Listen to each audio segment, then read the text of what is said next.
The reason that Day of Silence is very special to me is because I was actually gay bashed getting onto the train just for being a homosexual. And I was attacked, beaten, and I feared for my life. It was very scary.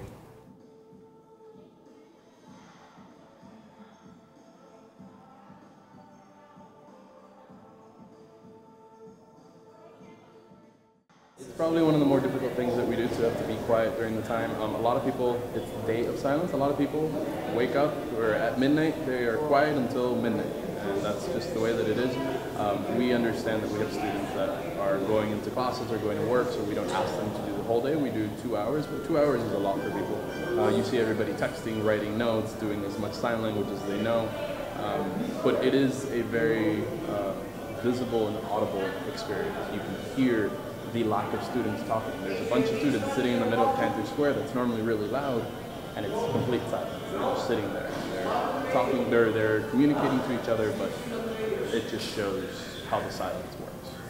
The Day of Silence is a national day of recognition for those people who cannot speak or have been harassed or bullied into not speaking because of their sexual orientation. This is a day when actions speak louder than words. Events like these are significantly important because, first of all, one of the things that they do at the very basic level is that they raise awareness.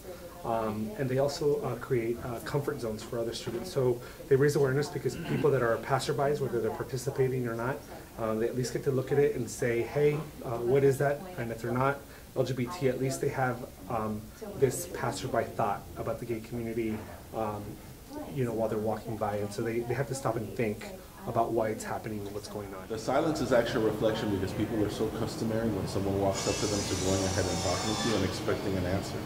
So the minute they ask you something or look at you and you can't answer them back, that automatically creates interest as why aren't you answering? And then it's the opportunity to present the information to let them know what we're doing is reflecting the silence of those that cannot speak for themselves who are victims of violence. And I was attacked and beaten, processed, and found guilty. And a lot of people ask me, why don't I expunge it from my record? And I feel that by expunging that from my record, it's hiding the fact that I was attacked. And that's what Day of Silence is. The issues of harassment cross every kind of facet of person that you come with. We do this as a diversity activity for people to understand that you can get bullied or beat up for anything. It doesn't have to matter about your sexual orientation. It can be your religion, it can be your gender, it can be the way that you look, it can be the way that you dress.